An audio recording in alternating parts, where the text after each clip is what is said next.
Good morning. So glad you could join us. Excited about today's message. We get back in the series, David, A Life Beyond Compare. Do you believe, do you sense that God's guiding you in big ways and small ways? Have you ever asked Him to? Do you think there's an expiration date on that? We'll talk a little bit more about that in a little bit. Do you want God to guide you? Oh, I think sometimes we're afraid of it because we think we're going to end up in some place we don't want to be. But my story has been, He's led me places that are outside my comfort zone at times, but I am so grateful for the ways He's guided me. So God was guiding David, and somebody else was being guided by God too. And we're going to find out who that was in just a little bit. And may I suggest this other person is much more the star of the story today than David is. So I pray, God, order my steps. And I just got back from a hiking trip. And I'm going to tell you some instances. God totally ordered my steps. In Big Bend National Park, in Guadalupe Mountains, Carlsbad Cavern, and then also White Sands National Park. In two of them in Texas, two of them in New Mexico. In retrospect, I can so see that God guided my steps. I can see it, but you know what? Just because sometimes I don't see it doesn't mean God's not ordering my steps. He's not guiding me. Doesn't mean He's not guiding you. So first hike, first mile, going uphill, got my big backpack on with all the water on board, and I got this rock in my shoe. And so I'm going a little ways, and finally I say to Craig, I said, I gotta sit down, which is not easy when you've got a backpack on and there's no chairs or anything. You gotta find like the right rock to sit on. In a moment, I'm going to tell you about the rock that was in my shoe. I've got it right here in my pocket. I'll tell you about it after we pray. Heavenly Father, I pray that you'd speak to each person who hears this message, whenever they hear it, wherever they're watching. Lord, I believe that you have much to speak to us about from the life of David, and also from a profound story that goes back to World War II. Lord, I offer myself to you, and I just pray your blessing on each person as they listen to the message. I pray it in Jesus' name. Amen.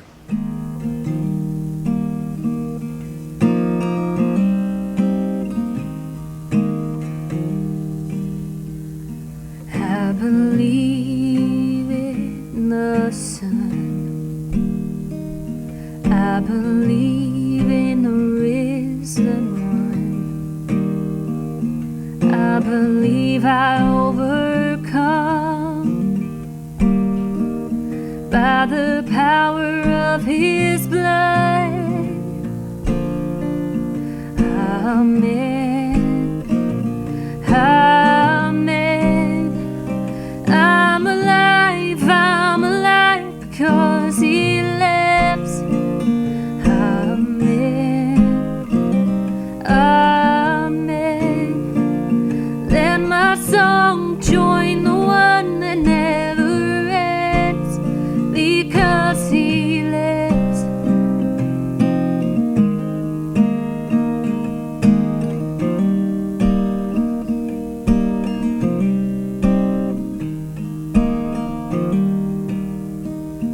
I was dead in the grave.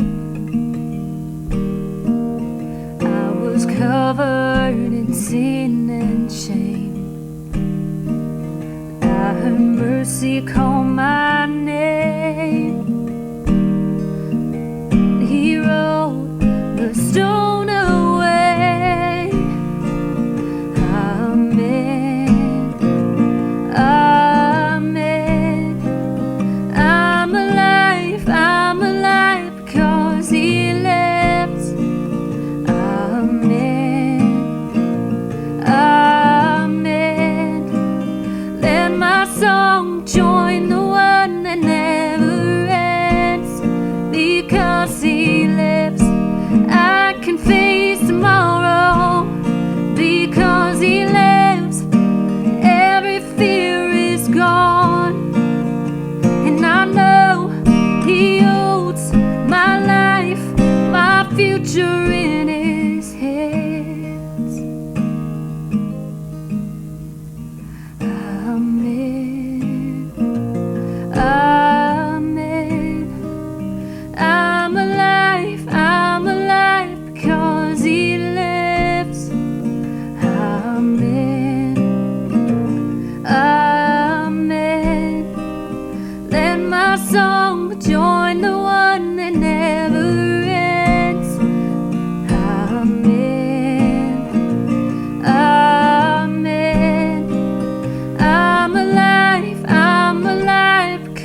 because he lives.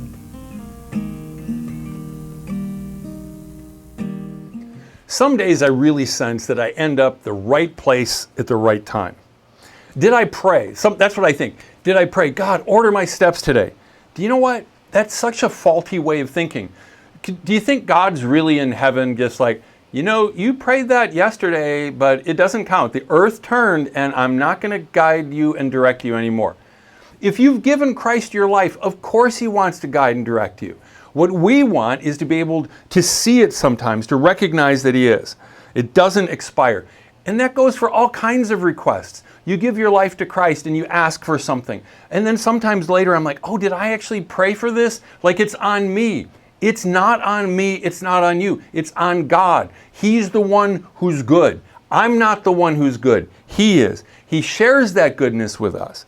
So ordering our steps. You give your life to God, he wants to guide you forever. Big ways, small ways. So I told you, I'm hiking, first mile, all packed out, got a lot of water on me, it's heavy, but I got this rock in my shoe.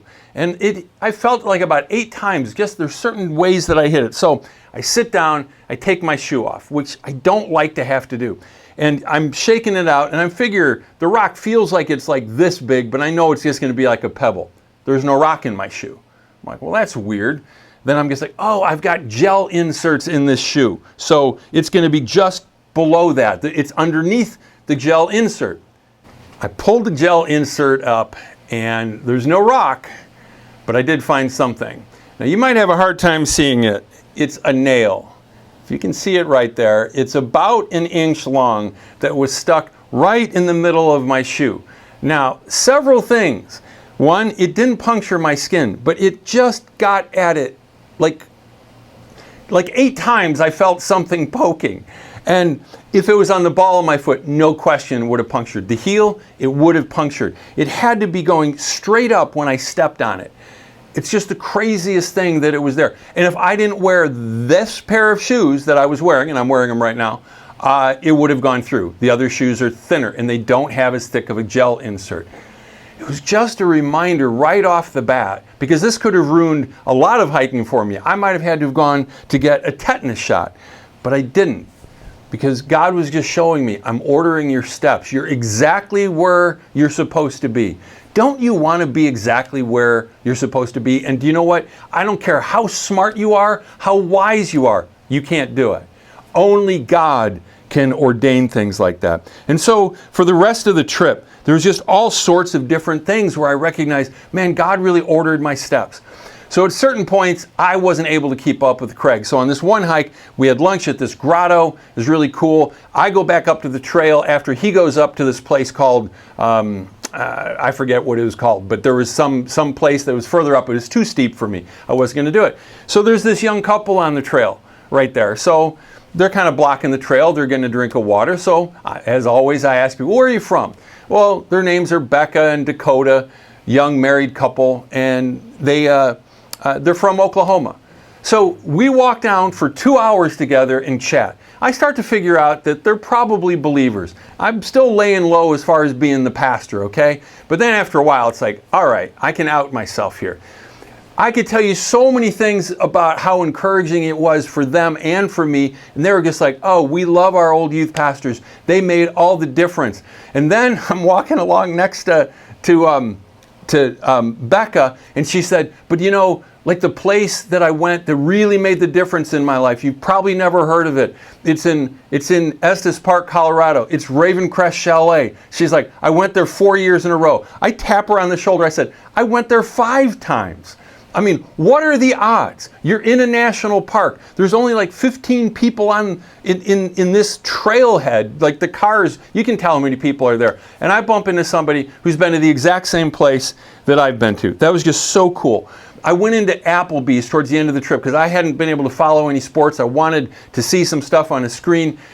There's a server there, and she just goes out of her way to be really nice to me, find out we have a bunch of things in common.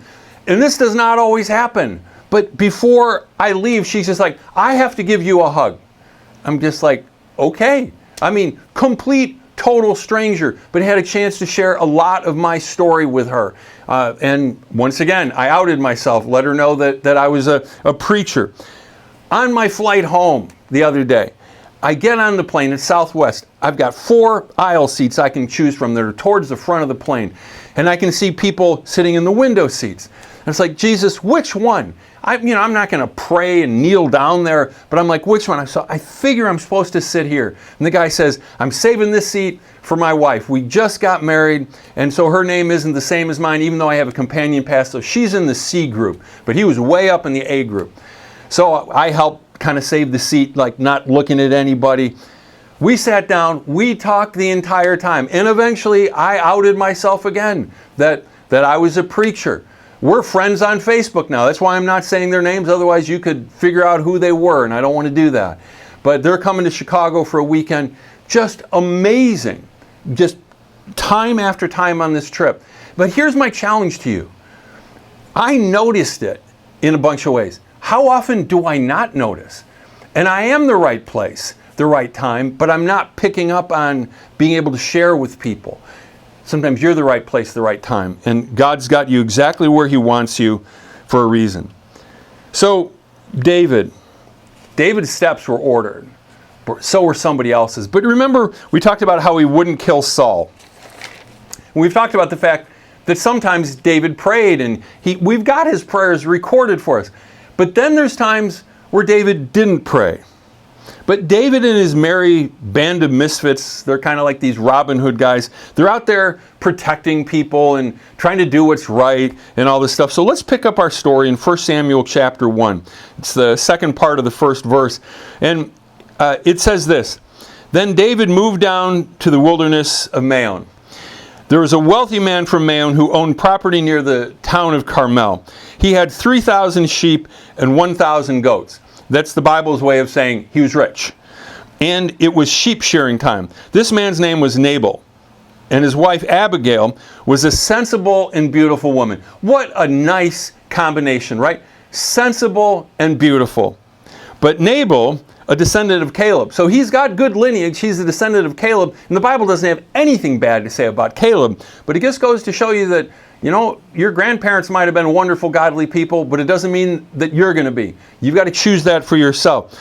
He was crude and mean in all his dealings. Well, there's a combination, crude and mean all the time, and his wife is sensible and beautiful. What a couple. They obviously didn't have like good matchmaking systems back in the day. So this is quite the couple. Let's pick up with verse 10. So David's been out there with his merry band of misfits, and they've been kind of protecting this guy. The story won't explain it quite as much in detail, but they were really protecting these workers that were vulnerable. They scared off anybody who might have come to steal the sheep or anything like that. No one was going to mess with David. So David decides to send a little note and say, hey, you're shearing sheep, which means you're going to be having, some lamb chops and stuff. If you could share some with the boys, that would be really cool. So how does... let me read on.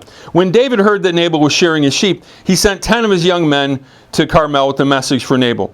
Peace and prosperity to you, okay? Your family, everything you own. I'm told that it is sheep shearing time while your shepherds stayed among us near Carmel. We never harmed them, and nothing was ever stolen from them. Now, AKA, we protected them. Ask your own men, and they will tell you that this is true. So would you be kind to us, since we have come at a time of celebration? Please share any provisions you might have on hand with us and with your friend David. Your friend David, he's just like, I'm your buddy. David's young men gave this message to Nabal in David's name, and they waited for a reply. Nabal sneered, who is this fellow David? Who does this son of Jesse think he is? There's lots of servants these days who run away from their masters. Should I take my bread and my water and my meat, notice all the my in there, and take it from the meat that I've slaughtered for my shears and give it to a band of outlaws who come from who knows where? Oh, that's not good. That was not the response that we were hoping for there. But Nabal's just true to form. Do you know what his name means? It means fool. I don't know. When the parents had Nabal, they're just kind of like, Oh, I don't know. There's something wrong with this boy.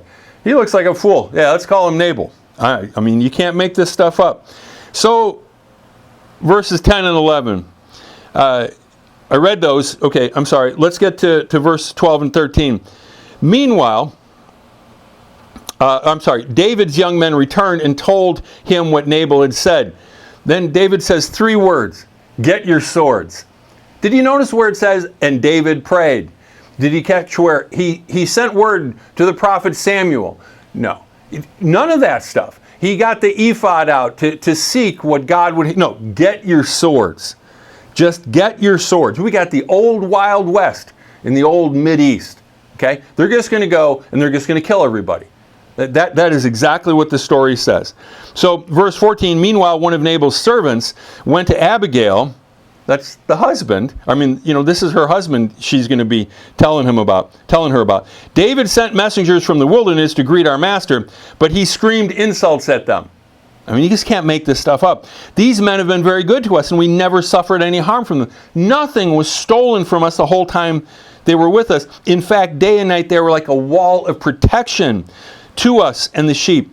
You need to know this and figure out what to do. For there is going to be trouble for our master and his whole family. He is so ill-tempered that no one can even talk to him. Now think about it. Can you imagine if somebody comes to you and says about your spouse is so ill-tempered, no one can even talk to them? Well, of course you're going to defend your spouse. Come on, he's not that bad. She's not that bad. No, Abigail, there's no sense that she's like, oh, don't talk about my husband that way. She's like, I know. She totally gets it. So Abigail's thinking, what can I do here? What do you do if you got an army of hungry men? And what do they want in the first place?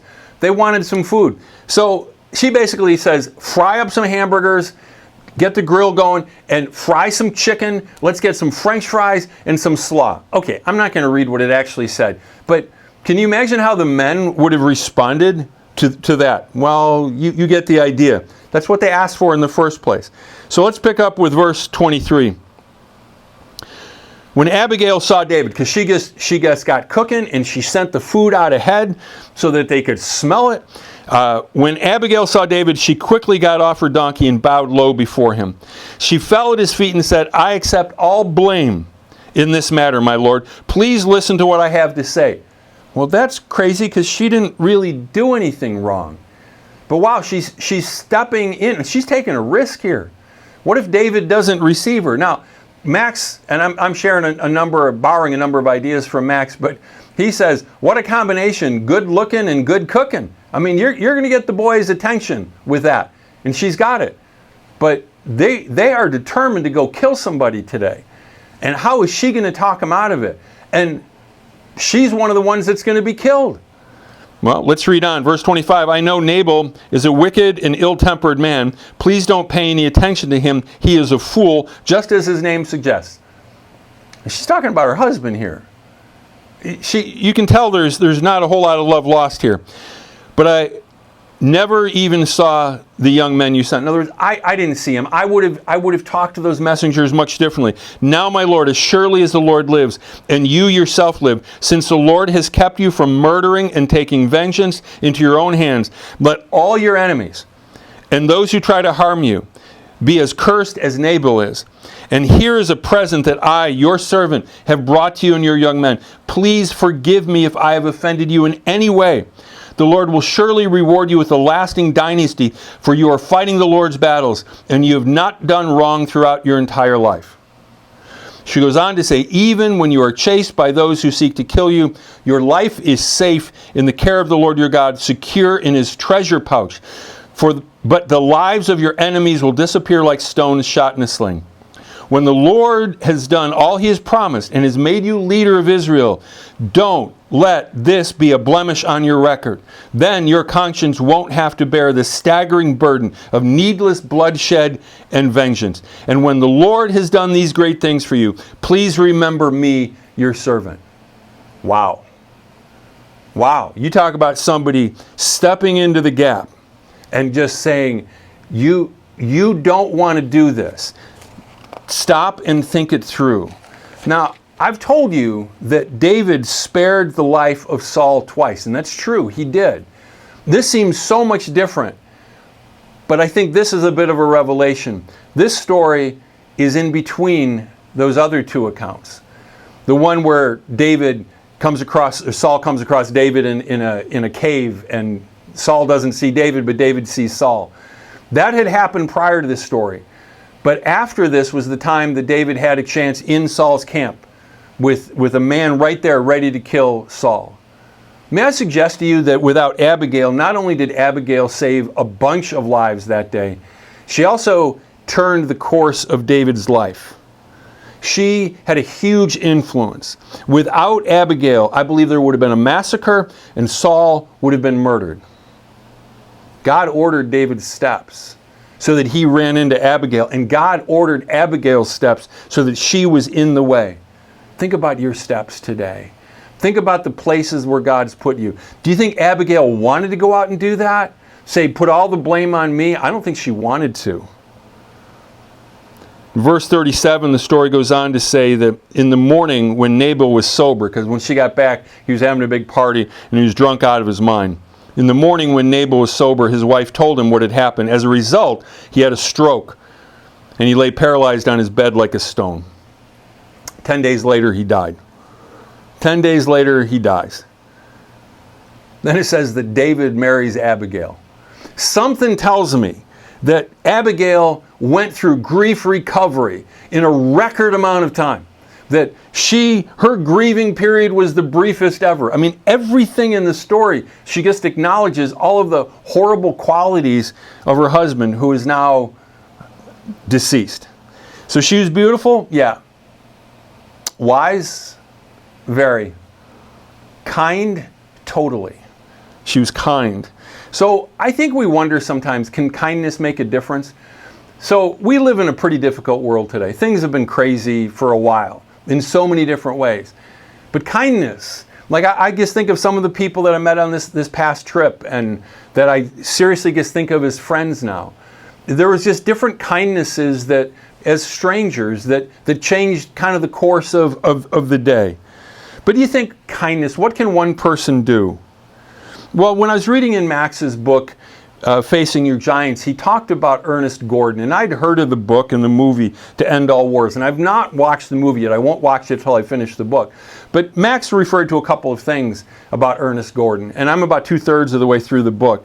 And he survived, obviously he survived because he wrote the book, but brutal POW conditions, brutal. And I tried to think of some of them. On my hiking trip, every once in a while, there's just some difficult things you hike through. You're just dealing with pain. You've got aches and pains. But I got some Advil. And like I said, I stepped on a nail, but it didn't pierce my foot. But it almost did. These POWs, they were forced to work to put the bridge over the River Kwai. That'll probably ring a bell for some people, which was against every convention of modern warfare. You don't make POWs do slave labor like that, but they did. And all they gave them was a loincloth. These guys are out there in incredible heat, and they don't even have shoes. They don't even have socks. I mean, it's just a cruelty. Well, let me share just a little bit about Ernest Gordon. He got really sick. He got diphtheria. He'd had malaria. He'd gone through a lot of different stuff. And so he's in what's called the death house in this POW camp in Burma. And he listens to the men dying around him. The smells. I mean, I'm not even going to get into it. I read the book, and it's just that part of the book. No beds to lie on. They're just laying on like flat bamboo platforms. No pillows, nothing like that. He's just wasting away. And because of the diphtheria, he can't walk. He can't even feel his legs. He can't feel his body. He's got flies and bugs all around. I'll stop grossing you out. But it was an incredibly harsh war. He entered World War II. He's from Scotland. He was in his early 20s. He was a Highlander in Scotland's Argyll and Sutherland Brigade. But then he got captured by the Japanese and just the backbreaking labor, but now he wasn't able to work. Scotland seemed a long ways away and civility seemed further. And the Allied soldiers, you might want to think, oh, they were all good guys and they helped each other. They didn't. It was like the law of the jungle. They were barbarians. They stole from each other. They stole from dying colleagues. They'd fight for food scraps. Servers would shortchange other people so they could have a little extra for themselves. Gordon is pretty much happy to just say, I'm out of here. I'm done. And death by disease is better than living in this POW camp. But then something happens. Two guys show up. Two men, two soldiers.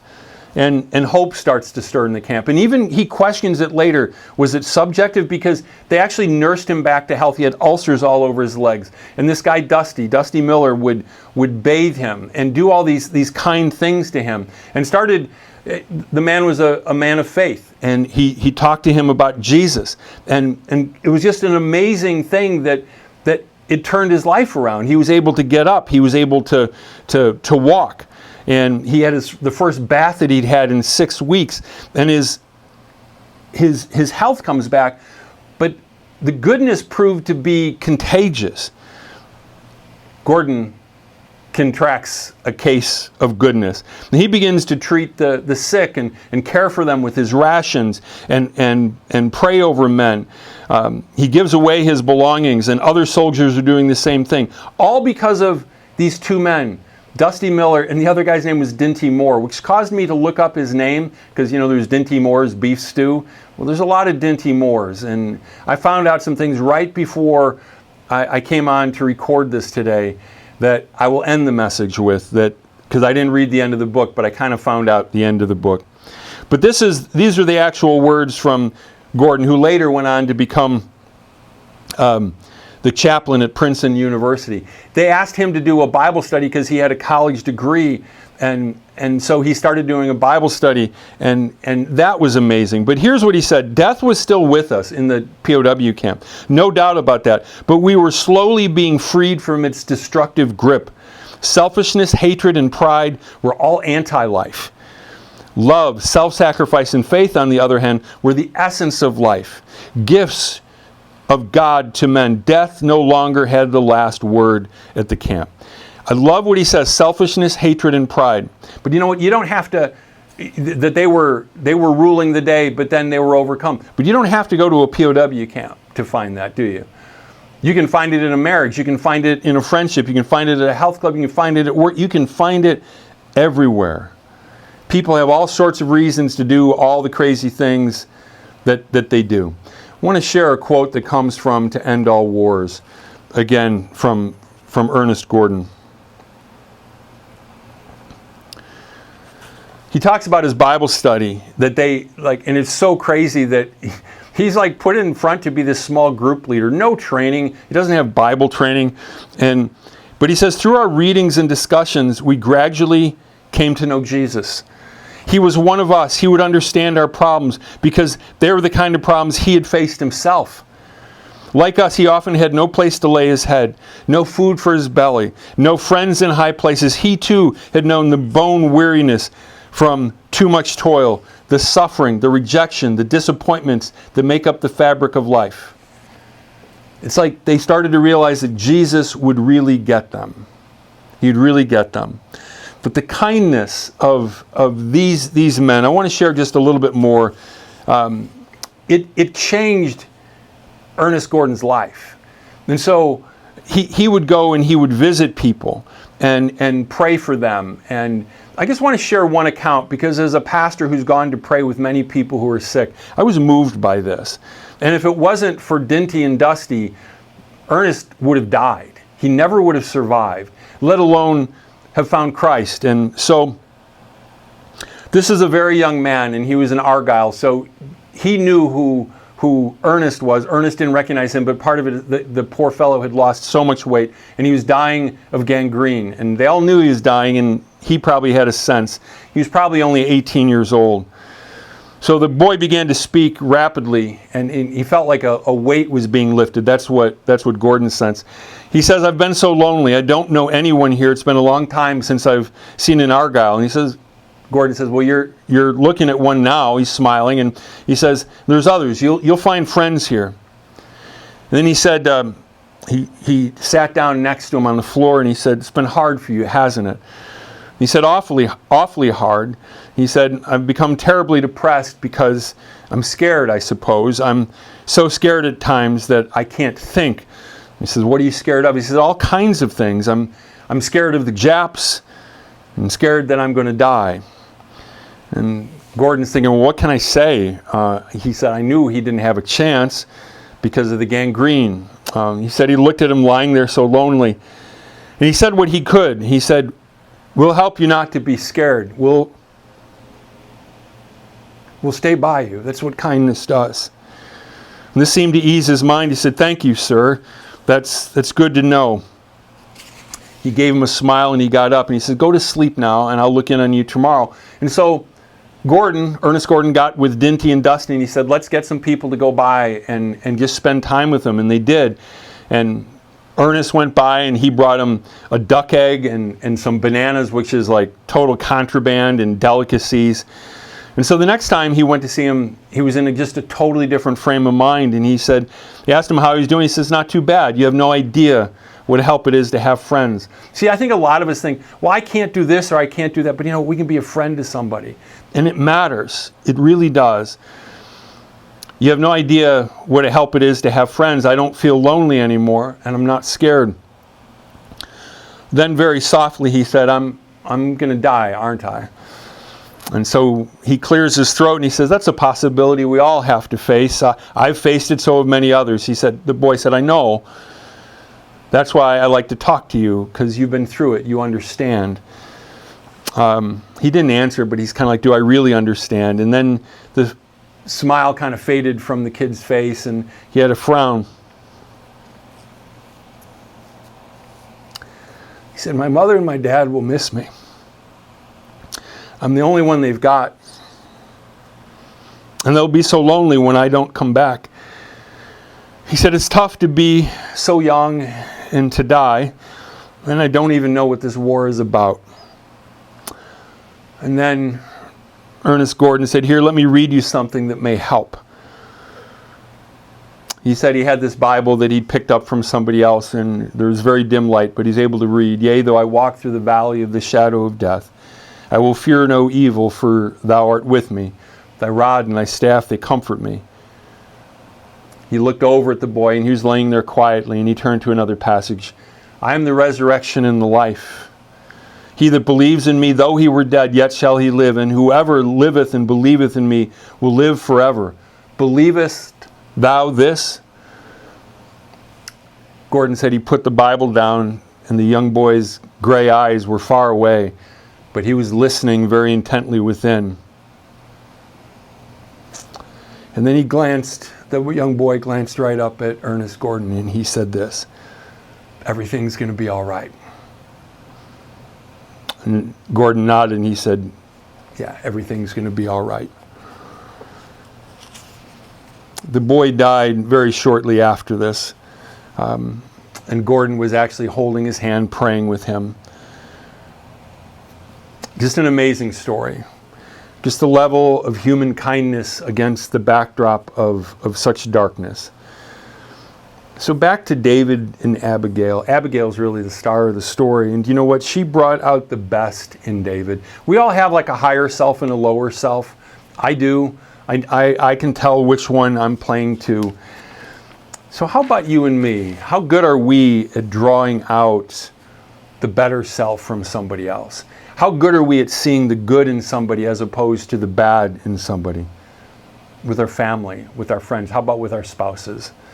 Do we focus on the best or the worst? Abigail risked her life. She put her life on the line. She was willing to give it all to try to save this situation. But she was telling David, I know there's a good man inside you, and someday you're not going to want this on your conscience. Forget on your record.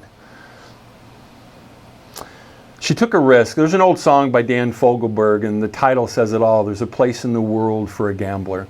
There's a burden only he can bear. And I think of the times that I've taken risks, nothing like what Abigail did, nothing like a lot of stuff that Ernest Gordon did. But when we take risks, I just think God is there.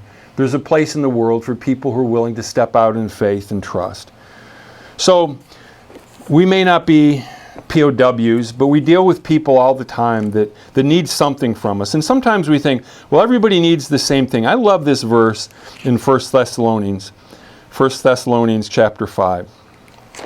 And it says this.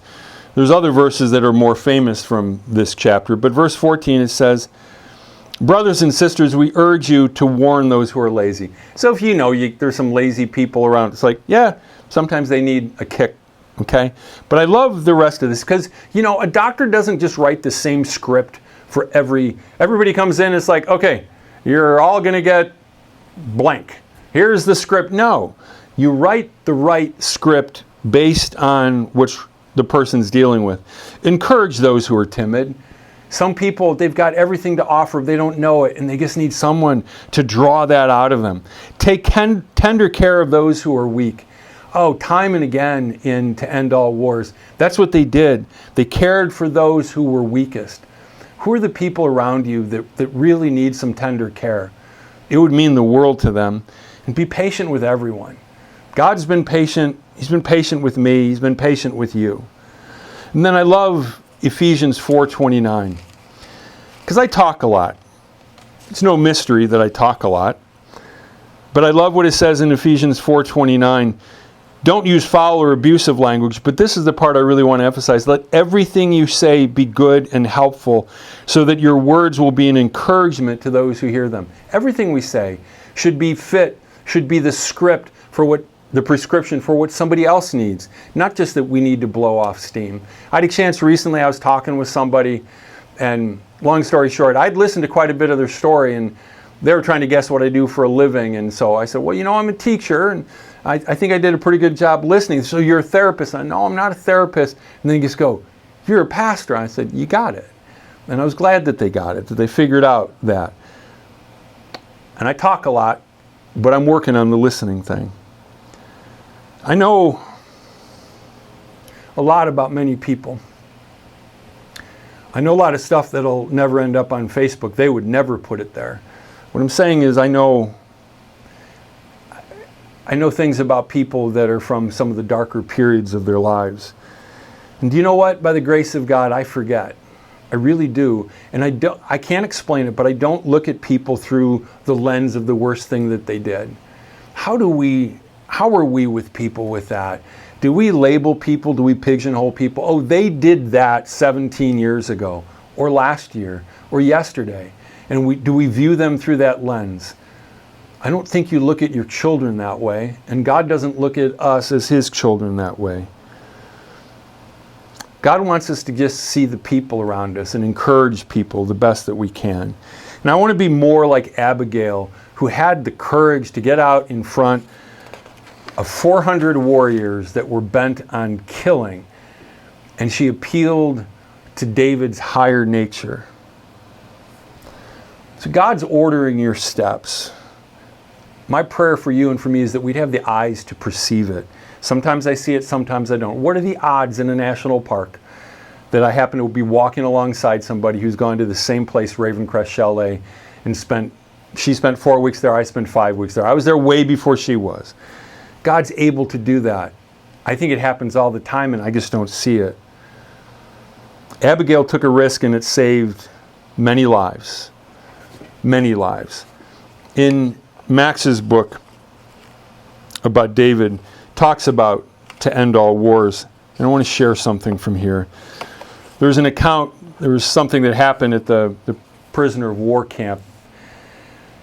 Japanese officer lined up all of these soldiers, and he's just like, one shovel's missing.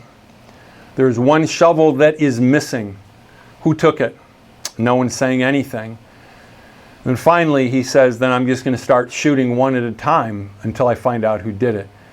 At which point a Scottish soldier stepped forward and he said, I stole the shovel. At which point the Japanese officer just went off on him, and he beat him to death. Brutally beat him to death. The other soldiers picked up their shovels, they picked up this broken and dead comrade, and they took him back. And you know how the story is going to end. When they counted all the shovels, there was never a shovel missing. But that soldier laid down his life for his friends. I told you that I Googled Dinty Moore. When I did, there's a bunch, and you'll find out a lot about Stu if you do that. But I was thinking, I knew, I didn't read the end of the book, but obviously Ernest Gordon survived. So what about Dinty and Dusty? Dinty was on a POW ship, and it should have had a red cross on it because they were transporting wounded POWs, but it didn't. And so Allied forces saw it, and they sunk it, and Dinty died. He didn't need to. He died of friendly fire. Dusty, and I wish I had time to tell you some of the stories because they literally bring tears to my eyes how kind he was to Ernest Gordon. And you see the kindness in Ernest, and you know that it came from somebody who modeled it for him, who just nursed him back to health. Dusty was martyred. He was crucified. He wouldn't renounce his faith. I don't want to end the message on a negative note, not that that's a negative one. I was just blown away when I just Googled this and I find these two names and what happened to both of them. They didn't survive. And yet their kindness changed the world. Their kindness changed that POW camp. Their kindness changed Ernest Gordon. And just by reading all of their accounts, their kindness is still changing me. There's some things I've already written down on my calendar for this next week. Some people that I need to contact, some things that I need to get back to doing. You might think you can't make a difference, but this is the story of one woman, two men, their kindness. God ordering their steps, put them in a place where they could change the world, their world. May God order your steps and put you in places, and may you recognize it, that you can change your world and this world. God bless you. Heavenly Father, I pray that you would work that kindness, your kindness, that fruit of your Spirit in our lives. May we realize that that is what so many people in our world are literally starving for. I pray it in Jesus' name. Amen.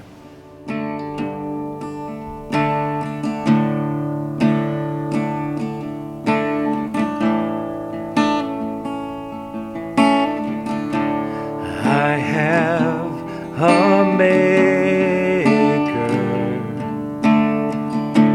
He formed my heart before even time began.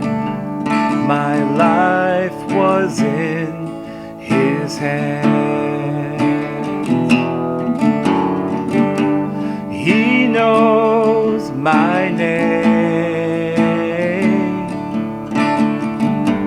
He knows my every thought. He sees each tear that falls and hears me when I call. I have a Father. He calls me his own. He'll never leave me, no matter where I go.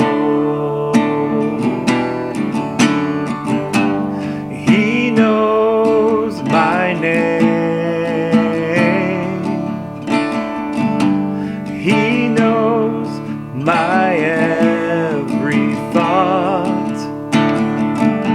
He sees each tear that falls and hears me when I call. He knows my name. He knows my every thought. He sees each tear that falls and hears me when I call, and hears me when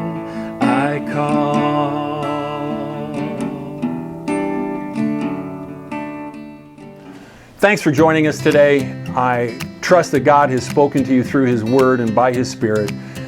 And may God order your steps this week, and may you be aware that God so wants to guide and direct you and use you for His kingdom's sake. Be well.